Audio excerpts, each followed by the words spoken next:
Hello everyone, good evening.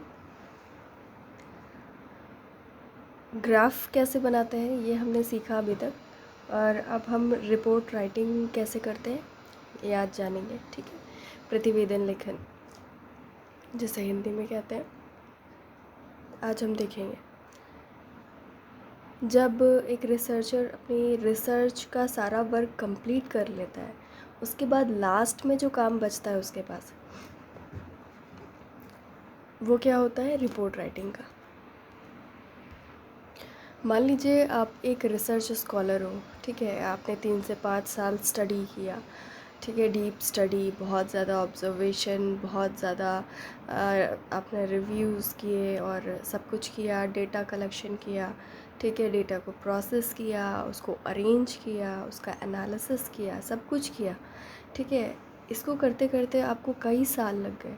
अब इतना सारा आपने काम किया, वो भी किस लिए किया? ताकि आपने जो टॉपिक चूज़ किया था, आपने जो विषय का चुनाव किया था, ठीक है, अपने जो सब्जेक्ट का सिलेक्शन किया था आपने, ठीक है, और फिर उससे रिलेटेड जो आपने हाइपोथेसिस बनाई थी उसको टेस्ट करने के लिए, ठीक है, आपकी अपनी उपकल्पना को टेस्ट करने के लिए कि वेदर इट इज़ करेक्ट और रॉन्ग, ठीक है, या फिर इससे कोई नया सिद्धांत इस्टेब्लिश हो सकता है, कोई नया प्रिंसिपल इस्टेब्लिश हो सकता है, कोई नई थ्योरी हम ला सकते हैं कि नहीं, ठीक है। ये सारी चीज़ें जानने के लिए आपने रिसर्च किया 3 से 5 साल। अब आप सब कुछ जान चुके हो, बट बारी है कि अब आप अपने सारी बातों को, सारे निष्कर्षों को, सारी ऑब्जर्वेशंस को और सारे आंकड़ों को सबके सामने रखो, ठीक है। सबके सामने अब प्रेजेंट करो, अपनी सारी मेहनत का अब आपको खुलासा करना है। तो उसके लिए आपको क्या करना होगा? एट द एंड सारी चीज़ें करने के बाद प्रतिवेदन लेखन या रिपोर्ट राइटिंग, ठीक है। आपने जितना भी काम किया उसको रिप्रेजेंट करना है। आपको वही स्टेप जो आखिरी स्टेप है, और इसी में आपकी थ्योरी मेकिंग वगैरह होगा, तो सारी चीज़ें मतलब पता चलेंगी सभी को। तो ये सारी चीज़ें करने के लिए हम क्या करते हैं? लास्ट स्टेप जिसका नाम है क्या रिसर्च में? रिपोर्ट राइटिंग या प्रतिवेदन लेखन करते हैं, ठीक है। और ये बहुत ही ज़्यादा इम्पॉर्टेंट स्टेप होता है, बहुत ज़्यादा इम्पॉर्टेंट, क्योंकि आपने इतना सारा मेहनत किया है। अब आप अपनी बातों को एक्सप्रेस करने वाले हो, अपनी सारी जितनी भी रिसर्च है उसका रिज़ल्ट सबके सामने लाने वाले हो, तो उसको ठीक से करना ज़रूरी है, ठीक है। तो इसका भी एक तरीका होता है इसको भी प्रेजेंट करने का। तो कैसे किया जाता है वही आज हम जानेंगे।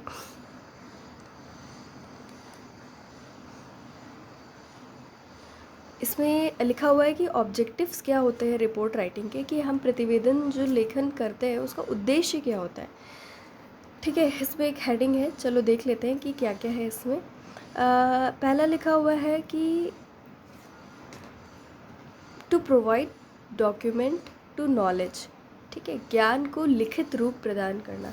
मतलब आपने इतना सारा रिसर्च किया, इतना सारा डेटा कलेक्ट किया, और पहले स्कैटर्ड था, फिर अपने डेटा को सारा आपने प्रोसेस किया, उसको सिस्टमेटाइज़ किया, ठीक है, इतना सारा काम किया, ठीक है। अब आपको मालूम है कि मान लो आपने बंधुआ मजदूर पर रिसर्च की है, तो अब आपको पता चल गया है कि उसका कॉज क्या होता है, आगे चल के उसका इफ़ेक्ट क्या होगा, ठीक है, किस किस वजह से होता है, वो सारा कॉज भी जान लिया, और कैसे इसको दूर कर किया जा सकता है, इस बुराई को समाज की, सब कुछ जान लिया अब आपने, ठीक है। बट जान तो गए वो सब कुछ, बट आप उसको अब रिटर्न फॉर्म में सबके सामने लाओगे, ठीक है।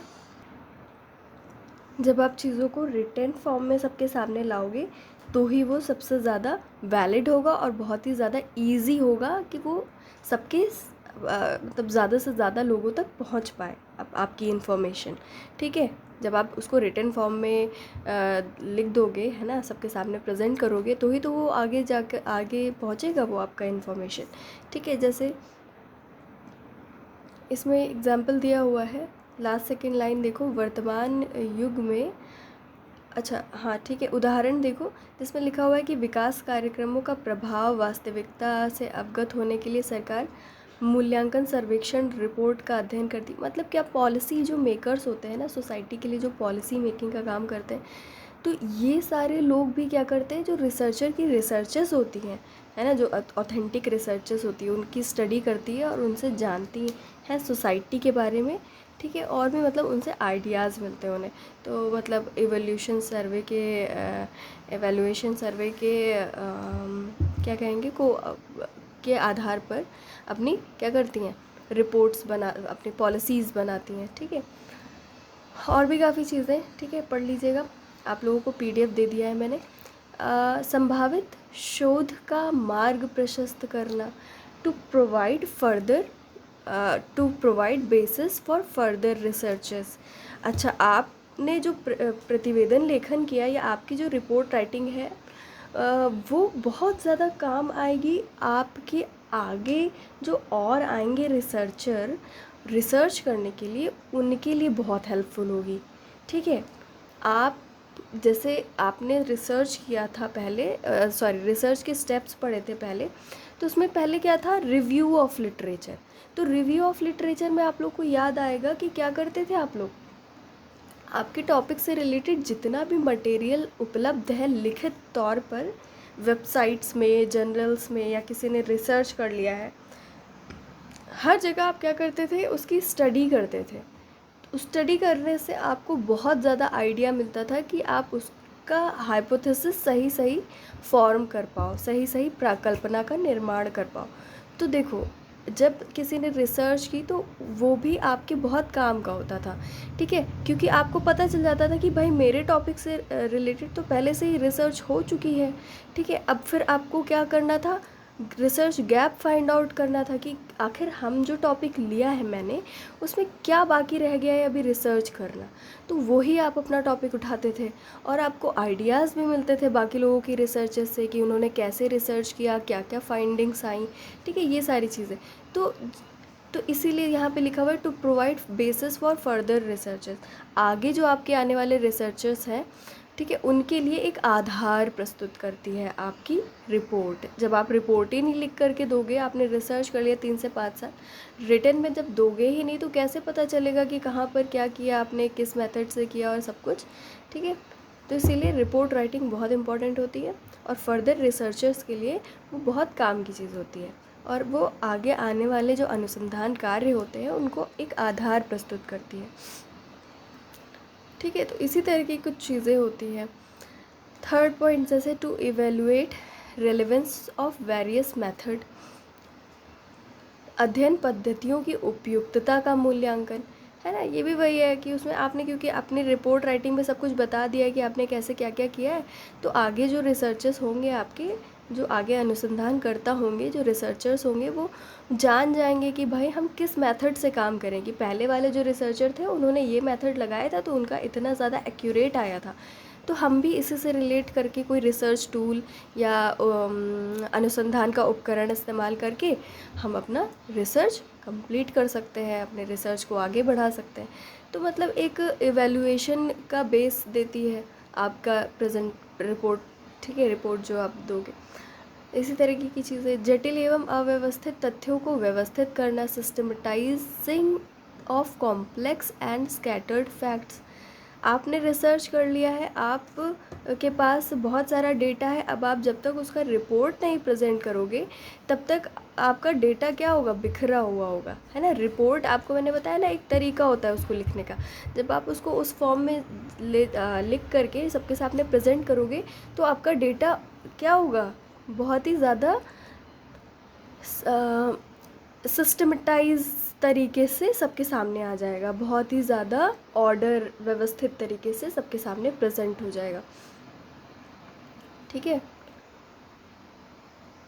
और आपने बहुत ही ज़्यादा डीप जा कर के स्टडी की है, इतने साल रिसर्च किया है, तो क्या है, आपका डेटा इस तरीके से होगा ही कि वो नॉर्मल लोग नहीं समझ पाएंगे, मतलब जो रिसर्च से जुड़े हुए नहीं हैं लोग, उनको कैसे समझ में आएगा। तो इसीलिए आप क्या करते हो, जब रिपोर्ट राइटिंग करते हो तो बहुत सिंपल फॉर्म में ऐसी लैंग्वेज यूज़ करते हो और इस तरीके से प्रेजेंट करते हो कि वो ईजी टू अंडरस्टैंड हो, ठीक है।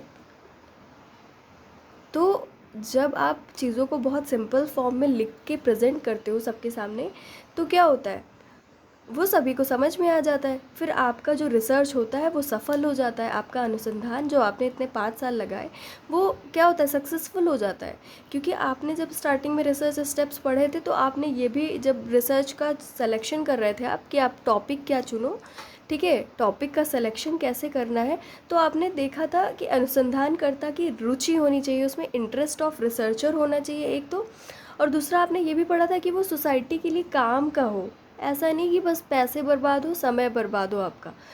आपकी रिसर्च समाज के भी काम आनी चाहिए। अब आपने रिसर्च कर ली, अब आप उसको प्रेजेंट नहीं करोगे जब तक, तो समाज के तो काम बिल्कुल ही नहीं आ सकती, है ना। नेक्स्ट है तथ्यों में निहित कार्य कारण का संबंध, कार्य कारण के संबंध का स्पष्टीकरण, clarification of causal relationship in various facts. क्योंकि बहुत सारे अभी जब आपने पिछली क्लास में पढ़ा होगा, जब रिसर्च में कि जब हम लोग फाइंडिंग्स करते हैं तो बहुत सारे फैक्ट्स निकल कर के सामने आते हैं, ठीक है, और जो एक दूसरे पे डिपेंडेंट होते हैं। उन्हीं फैक्ट्स का हम एक छोटा से पार्ट को वेरिएबल कह सकते हैं या चर कह सकते हैं, ठीक है। तो उन्हीं का कॉज एंड इफ़ेक्ट रिलेशनशिप हमें पता चलता है, ठीक है, अपनी रिसर्च करने के बाद। जैसे कि मान लो एक है अशिक्षा और दूसरा है बेरोज़गारी। तो आपने हाइपोथेसिस बनाया कि अशिक्षा के कारण बेरोज़गारी होती है, इलिटरेसी की वजह से अनएम्प्लॉयमेंट फैलता है। तो इसमें एक वेरिएबल क्या हो गया, इलिटरेसी, अशिक्षा, और दूसरा वेरिएबल क्या हो गया, बेरोज़गारी। तो बेरोज़गारी कॉज है और इफ़ेक्ट, बेरोज़गारी इफ़ेक्ट है, और कॉज क्या है, कारण क्या है, अशिक्षा।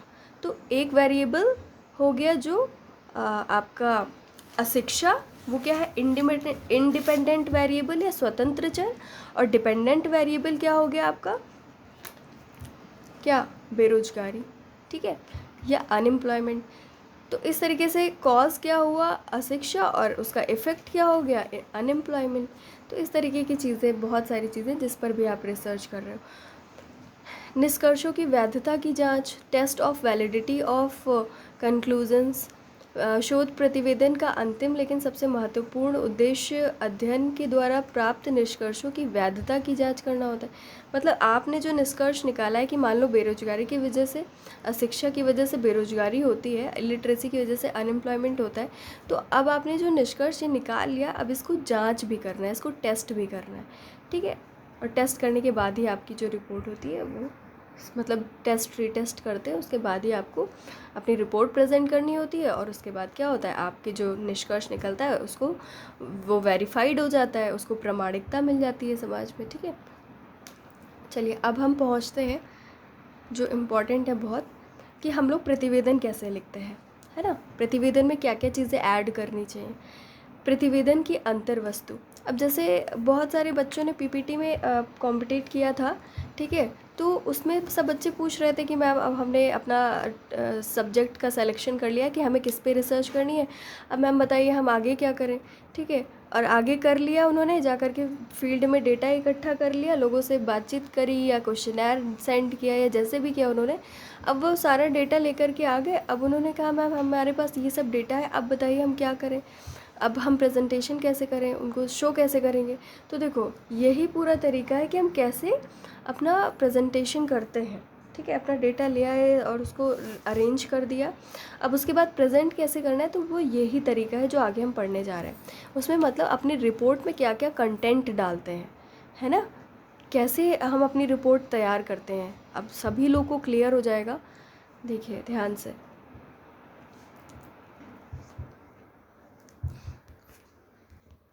अब ये जो आगे लिखा हुआ है इसमें लिखा हुआ है कि क्या क्या एस्पेक्ट्स कवर होते हैं, क्या क्या पक्ष होते हैं आपके रिपोर्ट राइटिंग में। सबसे पहले क्या होता है, हम लोग क्या लिखते हैं, इंट्रोडक्शन, नंबर 1 पॉइंट इंट्रोडक्शन, ठीक है, प्रस्तावना या भूमिका हिंदी में कहते हैं, ठीक है, ये हेडिंग लिखते हैं।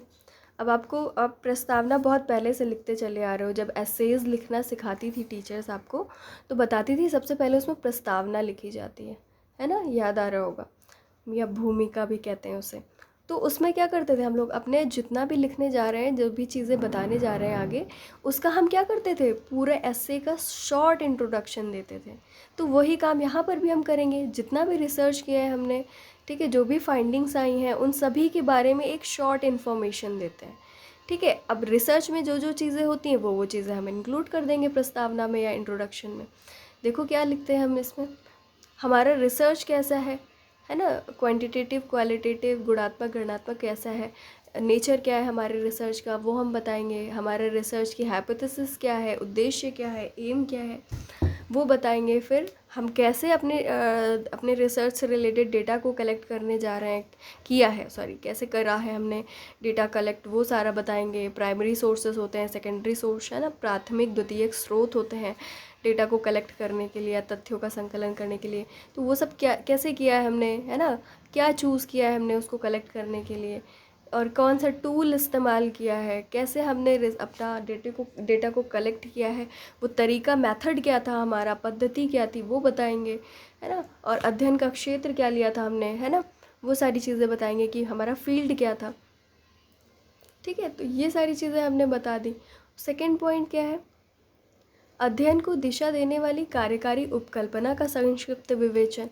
अब फिर उसके बाद इंट्रोडक्शन हमने दे दिया सारी अपनी पूरी रिसर्च का। अब सेकंड पॉइंट पे हम बताने जा रहे हैं कि हमारा एम क्या है रिसर्च का। ठीक है, हमने हाइपोथेसिस, हमने जो पहले रिव्यू ऑफ लिटरेचर किया था संबंधित साहित्य का अध्ययन, और उसको करने के बाद हमने क्या किया था, अपनी एक हाइपोथेसिस बनाई थी। तो हाइपोथेसिस बनाया, और हाइपोथेसिस में ही क्या होता है, हमारा छिपा होता है कि हम क्या ढूंढना चाहते हैं रिसर्च करके। ठीक है, तो हमने अपनी उपकल्पना के बारे में बताया। फिर थर्ड पॉइंट पे जो हमारी रिसर्च की यूनिट्स हैं उनको ठीक से डिफाइन करके बताना है। ठीक है, अध्ययन की इकाइयों की सुनिश्चित परिभाषा, मतलब हमारा बहुत बड़ा स्टडी होता है और उसको हम कई यूनिट्स में तोड़ के स्टडी करते हैं, क्योंकि कई साल तक करना होता है। तो हम एक प्लान बनाते हैं कि कैसे कहाँ पे जाएंगे, कैसे क्या क्या करेंगे, तो उसकी यूनिट्स के बारे में हम सब कुछ बताते हैं पहले। ठीक है, जब रिपोर्ट राइटिंग करते हैं। फोर्थ पॉइंट, अध्ययन में प्रयुक्त प्रविधियों का संक्षेप में विवेचन। अब यहाँ पर मेथड का इन्होंने कहा है कि अलग से आप क्या करो, अलग से आप उसकी हेडिंग डाल करके बताओ अपने मेथड के बारे में, क्योंकि मेथड छोटी चीज़ नहीं होती है। ठीक है, फोर्थ पॉइंट पे आप क्या करोगे, आपने किस मेथड से अपने डेटा को कलेक्ट किया है वो फोर्थ पॉइंट पे आप बताओगे। ठीक है, ये वैसे ऊपर नीचे भी हो सकता है, बट ये बहुत ही ज़्यादा आइडियल टाइप है। ये किसने बताया है, पीवी यंग।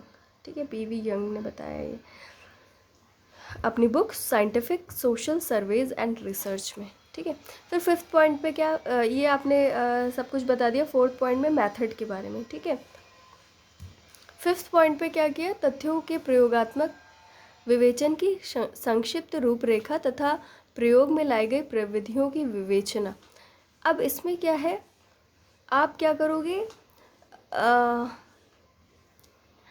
तथ्यों के प्रयोगात्मक विवेचन की, फैक्ट्स जो भी है ना जिस पे आप टेस्ट करने जा रहे हो, उन फैक्ट्स के बारे में आप बताओगे, अपनी प्लानिंग इसमें बतानी है शॉर्ट में। ठीक है, और आप जो टूल्स इस्तेमाल करने जा रहे हो, जो प्रविधियां आप इस्तेमाल करने जा रहे हो, रिसर्च मेथड्स, वो क्यों इस्तेमाल करने जा रहे हो उसका प्लानिंग बताओ आप। ठीक है, कैसे यूज़ करोगे वो सब प्लान बताओ। ऊपर आपने अपने रिसर्च टूल का फोर्थ पॉइंट में इंट्रोडक्शन दिया कि आपका रिसर्च टूल क्या है। ठीक है, वो क्यों किया आपने यहाँ पे, और यहाँ पे आप कैसे करोगे वो सारी चीज़ें फिफ्थ पॉइंट में। सिक्स्थ पॉइंट में अध्ययन से प्राप्त प्रमुख परिणाम। सिक्स्थ पॉइंट में अब आपने पूरी स्टडी कर ली, उसके बाद आपका स्टडी के बाद जो रिज़ल्ट निकल करके आपके सामने आया, उसको क्या मेन रिज़ल्ट निकल के सामने आया वो बताओगे। सेवन पॉइंट में अब जो रिज़ल्ट निकल करके आया है उसका क्या मेन कंक्लूज़न है, उससे क्या होगा, कॉज एंड इफ़ेक्ट सब कुछ बताओगे आप। ठीक है, मतलब एट द एंड आपको पूरा उसका एनालिसिस करना है, अपनी पूरी रिसर्च का ऑब्जर्वेशन तो पहले कर लिया, अब आप उसका विश्लेषण करोगे, अपना दिमाग लगा करके उसमें अपने विचार भी डालोगे, कहने का मतलब। फिर एट्थ में, लास्ट में एट्थ जो आया आपका, उसमें क्या करना है आपको, विशेष टिप्पणियाँ लिखनी है। ठीक है, अभी लास्ट नहीं है, अभी और भी है विशेष टिप्पणियाँ। इसमें आप अपनी पूरी रिसर्च के बारे में सब कुछ बताओगे शॉर्ट में। ठीक है, मतलब आपकी रिसर्च से रिलेटेड जो कुछ पॉइंट्स है इम्पॉर्टेंट, अब क्योंकि आपने सब कुछ ऊपर बता दिया है कि क्या रिज़ल्ट आया और उस रिज़ल्ट का क्या एनालिसिस है, वो सारी चीज़ें। फिर 8th में आप क्या करोगे, तथ्यों के संकलन, वर्गीकरण और विश्लेषण में आने वाली समस्याएं, ठीक है, आपने जो रिसर्च की उसमें क्या क्या प्रॉब्लम्स आई, ठीक है, और क्या क्या मिस्टेक्स हो सकती हैं, आपने जो रिसर्च किया और उसमें जो कैलकुलेशंस लगाई हैं, ठीक है, उसमें क्या कुछ प्रॉब्लम्स आने के भी क्या कुछ चांसेस हैं, मींस एक्यूरेसी कम होने के क्या कुछ चांसेस हैं, ठीक है। थर्ड में उसी संदर्भ में कुछ अन्य विषयों पर भावी अनुसंधान कार्यों के लिए सुझाव, बहुत अच्छी चीज़ इसमें ये, क्योंकि आप टिप्पणी कर रहे हो, ठीक है, नोट्स दे रहे हो अपने रिसर्च के लिए, ठीक है, जो आगे रिसर्चर को भी काम आएंगे। तो इसमें क्या है कि अगर क्या इसमें आपने इतना तो रिसर्च कर लिया है, ठीक है, 5 साल लगा दिए, इतना काम कर लिया, क्या अभी भी कुछ उसमें बाकी रह गया है जो आने वाले रिसर्चेस हैं उसमें वो लोग कर सकते हैं उसको टॉपिक बना करके, तो वो सुझाव भी आप दे सकते हो। फिर 9th पॉइंट में अध्ययन में उपयुक्त पाए गए संदर्भों की व्याख्यात्मक सूची। अब इसमें आपको क्या करना है, जो जो कॉन्टेक्ट्स हैं, जो जो कंटेंट से रिलेटेड कॉन्टेक्ट्स हैं, वो सारी चीज़ों का आप एक्सप्लेनेशन करते हो। फिर 10th में क्या है, आप क्या करते हो, परिशिष्ट, जिसमें प्रश्नावलियों, प्रतिवेदन पत्रों, चयनित सूचनादाताओं तथा इसी प्रकार अन्य विवरणों का समावेश करते हैं, ठीक है, समझ गए। परिशिष्ट मतलब एक परिशिष्ट होता है, आपने लिखा हुआ कहीं देखा होगा, जिसे इंग्लिश में बोलते हैं अपेंडिक्स, ठीक है। उसमें क्या लास्ट जो पॉइंट है वो अपेंडिक्स लिखना होता है, ठीक है। उसमें क्या करते हैं हम, प्रश्नावलियों, प्रतिवेदन पत्रों और चयनित सूचनादाताओं तथा इसी प्रकार के अन्य मतलब आपने जो क्वेश्चनर है, आपकी क्वेश्चनर जो बनाई थी या इंटरव्यू के लिए कुछ क्वेश्चंस प्रिपेयर किए थे उसको, ठीक है, या आपने कुछ लेटर्स फाइंड आउट किए थे, ठीक है, और या आपने जहाँ से आपको डेटा कलेक्ट करना था वो जो रिस्पोंडेंट्स थे आपके, वो उनके बारे में, या हिंदी में कहते हैं सूचनादाताओं के बारे में, ठीक है, या इस तरीके की कुछ जो फैक्ट्स हैं उनके बारे में आप क्या करते हो, लास्ट में बताते हो, ठीक है। अभी लास्ट में आप बिब्लियोग्राफी भी लिख सकते हो, ठीक है, अपेंडिक्स। एक सेकेंड, जो आपका जो लिखा हुआ है ना परिशिष्ट या अपेंडिक्स, इसमें आप बिब्लियोग्राफी इसी के अंदर आता है, ठीक है। अपेंडिक्स का मतलब होता है कि आप इसमें क्या क्या, अब आपने पूरा रिसर्च के बारे में सब कुछ लिख दिया है, अब आप इसमें एक्स्ट्रा क्या क्या नॉलेज डालना चाहते हो जो आगे और रिसर्चर जो होंगे उनको काम आएगा, तो उसके लिए वो सारी चीज़ें आप इसमें अब डालोगे, ठीक है। तो इसमें बिब्लियोग्राफी भी डाल सकते हो कि आपने कौन कौन सी बुक्स की हेल्प ली, तो उनके बारे में, कौन कौन सी वेबसाइट्स की हेल्प ली, ठीक है। और कुछ अगर आपने मैप्स का इस्तेमाल किया, या जैसे पत्र लिखा हुआ है ना, कुछ लेटर्स, न्यूज़ लेटर्स, या कोई और काम आई चीज़ें, तो उन सारी चीज़ों के बारे में एट द एंड आप परिशिष्ट में लिखते हो, अपेंडिक्स में लिखते हो, ठीक है। बस इतना सा है, तो ये काफ़ी इम्पॉर्टेंट है, ठीक है, ये लास्ट है आपका। तो आपके एग्ज़ाम में ये पूछ सकता है कि अपेंडिक्स में क्या लिखा जाता है, ठीक है, बहुत इम्पॉर्टेंट, ठीक है। और आप इसमें साथ में ये भी लिखते हो कि नोट्स में कि आप आगे जो रिसर्चर्स होंगी उसमें आप क्या क्या सुझाव देना चाहते हो, ठीक है। ये सारी चीज़ें आपकी नॉर्मल सी हैं जो कि पूछी जाती हैं, तो ये टॉपिक आपका हर जगह काम आता है, ठीक है। जैसे आपने मान लो पीएचडी में एनरोलमेंट लिया, उसके बाद आप क्या किया, आपने अपनी पूरी रिसर्च कर डाली, उसके बाद आप अपना रिसर्च फिर क्या करना पड़ता है, जब आपने पूरी 5 साल या जितने भी साल लगाए, 3 साल 5 साल, तो रिसर्च करने के बाद आपको एक पूरी बुक लिखनी पड़ती है, ठीक है। और उस यही पूरी बुक, ये लिखते लिखते आपकी एक किताब तैयार हो जाती है, यही रिपोर्ट, ठीक है। इसी को आपको सबमिट करना होता है। अब ये जब सबमिट करने जाते हो, ये पूरी लिख डाली आपने बुक, और उसके बाद जब इसी को आप सबमिट करने जाओगे तो आपका वाइवा लिया जाता है, ठीक है। और वाइवा में आपका यही थीसिस, आपकी इसी से रिलेटेड, इस बुक को थीसिस कहा जाता है, ठीक है। इसी से रिलेटेड आपसे क्या करेगा, सामने आपके एग्जामिनर्स बैठे रहते हैं, आपके इंटरव्यूवर्स, ठीक है, जो आपका इंटरव्यू लेते हैं, तो वो क्या करते हैं, उसी थीसिस से रिलेटेड क्वेश्चंस पूछते हैं आपके सामने। तो कई बार क्या होता है, आपके अपेंडिक्स से जुड़े हुए क्वेश्चंस पूछ लेते हैं, ठीक है। और अपेंडिक्स में आप क्या करते हो, जो आगे आने वाले रिसर्च हैं उनको सुझाव देते हो उनके बारे में, या आपके रिसर्च से जुड़ी एक्स्ट्रा नॉलेज देते हो आप, ठीक है। तो उसी से रिलेट करके आपसे क्वेश्चंस पूछ लेता है। और कई बार क्या करते हैं लोग, सिर्फ दिखावे के लिए एक्स्ट्रा नॉलेज उसमें जोड़ देते हैं, जिसका उनकी रिसर्च से दूर दूर तक नाता नहीं होता है, ठीक है, और उन्होंने भी उसके बारे में नहीं पढ़ा होता है, तो बहुत बार ऐसी थीसिस फंस जाती हैं। तो इसीलिए ये सारी चीज़ें ध्यान में रखनी चाहिए कि जो लास्ट में अपेंडिक्स लिखते हैं वो सब भी ध्यान से हमें सब कुछ देख के करना चाहिए। कुछ ऐसी वेबसाइट्स नहीं लिख देनी चाहिए, या कुछ ऐसी बुक्स का नाम नहीं लिख देना चाहिए जो हमारी रिसर्च से, जिसका कोई रिलेशन ही ना हो। तो इस तरीके की चीज़ें होती हैं, ठीक है। और कुछ आपको पूछना हो तो आप लोग पूछ लीजिएगा। Thank you class.